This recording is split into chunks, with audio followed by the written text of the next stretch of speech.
Hey, before we get into this story, don't forget to subscribe to my channel so you don't miss content like this. I've never been the kind of man who enjoys drama in public. Arguments, attention, scenes, they make me uncomfortable. I'm the type who quietly fixes what can be fixed and walks away when it can't. That's who I am. But that night, my wife Melissa decided to test just how far my patience and my silence could stretch. We'd been married 8 years and known each other since college. Melissa was the outgoing one, the life of every gathering, the woman who could make an entire room laugh without even trying. I was her opposite, steady, calm, her rock, as she liked to call me. So when she made that joke, it didn't land as a joke for me. It was Adam's birthday. We were at a nice downtown restaurant. Dim lighting, glasses clinking, laughter bouncing off the walls. About a dozen people, old friends, co-workers, a few spouses. The evening had been easy, relaxed, until Melissa decided to test the waters of comedy. Someone mentioned loyalty, maybe one of Adam's co-workers teasing about him being a ladies' man. Then Melissa, with a half-full wine glass and smirk, said it. Well, if I ever cheat, it'd probably be with Adam. At least he remembers anniversaries. The table erupted in laughter, half shock, half discomfort.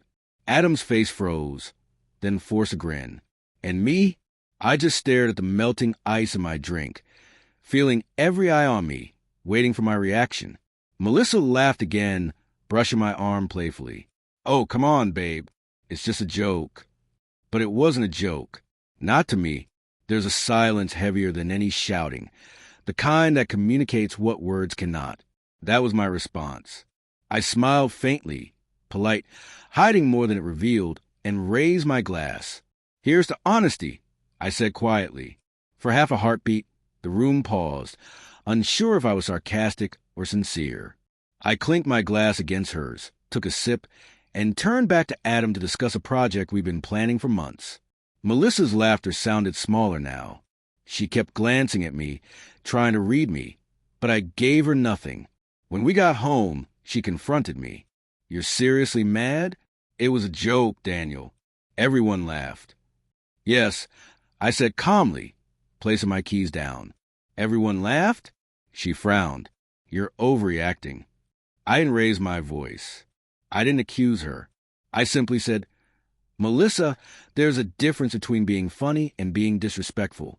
You didn't embarrass me. You embarrassed yourself. Her mouth opened, then closed again. She wasn't used to hearing that from me. I wasn't angry. I was disappointed, and disappointment lasts longer than anger. Anger burns fast. Disappointment lingers.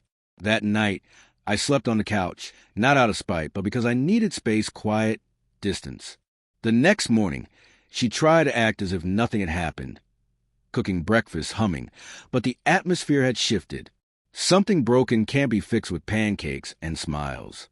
When I sat across from her, she asked nervously, You're not really going to stay mad, right? I looked at her long before replying. Mad? No, but something has changed, Mel. Pretending it hasn't won't fix it.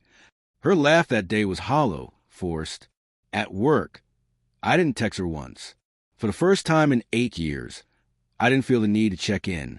I wasn't cold. I was empty. That's how betrayal begins sometimes. Not with lies or infidelity, but when the person you love stops being safe to you. And that's exactly what happened at that restaurant. In the days that followed, Melissa tried to bridge the distance with casual touches, soft smiles, good morning texts. But the thread between us had been tugged loose. No matter how she smiled, it wouldn't tighten again. I wasn't giving her the silent treatment. I just wasn't pretending anymore. About a week later, Adam called. Hey, man, you got a minute? His voice betrayed rehearsed words. I just wanted to apologize for what happened at dinner. I should have said something when Melissa made that joke. It was messed up. I sighed. You didn't do anything wrong, Adam. She did. Still, I feel like I got dragged into it. He was right. I had been dragged into it. And Melissa? She'd done it for laughs, not care. That realization stung more than her words ever could. A few nights later, I returned the favor. Same friends, same laughter, same relaxed energy, this time at our house. Melissa leaned over and whispered, "Thanks for hosting, babe. You're the best." I smiled, always happy to help. Halfway through, a friend joked about her husband's cooking. I looked at Adam, grinned, and said casually, "Well, if Melissa ever leaves me, I guess Laura's next in line. At least she makes a mean lasagna." The room froze. The same silence I felt before now spread across the room, but this time I wasn't shrinking under it. Melissa's face went pale. Her laugh came brittle, forced. "Wow, very funny, Daniel," she said. I smiled politely. "Relax, Mel. Just a joke, right?" The look on her face told me everything. She finally understood. No further words were needed. The message was clear. You don't joke about loyalty if you care about someone. After the guests left, she cornered me in the kitchen. "That was cruel. You embarrassed me." I set down the glass I was washing and faced her. "No, I mirrored you. That heat in your chest, the sting behind your smile, that's what you did to me." She opened her mouth, but no words came. Silence.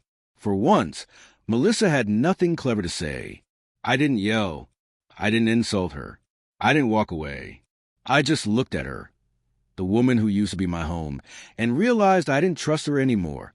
Trust isn't about cheating. It's knowing someone won't make you a joke in front of others. That night, I slept in the guest room. The next morning, I packed a small bag, just a few clothes, my laptop, and my dignity. "Where are you going?" she asked. "Somewhere quiet. Somewhere respect still matters," I said. She tried to stop me, tears filling her eyes, but it was too late. Silence from peace, not anger, is final. A few days later, Adam texted, "Man, that was something. People are still talking about what you said." I smiled. My response had shocked everyone. Not because it was loud or cruel, but because it was calm, controlled. In a world where people scream to prove a point, silence is the loudest sound of all. A month later, Melissa reached out, saying she missed me, that she hadn't meant what she said, that she realized what she'd lost.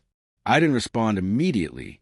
I thought about the years, the laughter, the fights, the drives. One sentence had undone it all. Finally, I replied, "I don't hate you, Melissa. I just don't trust you anymore." No grand finale. No dramatic confrontation.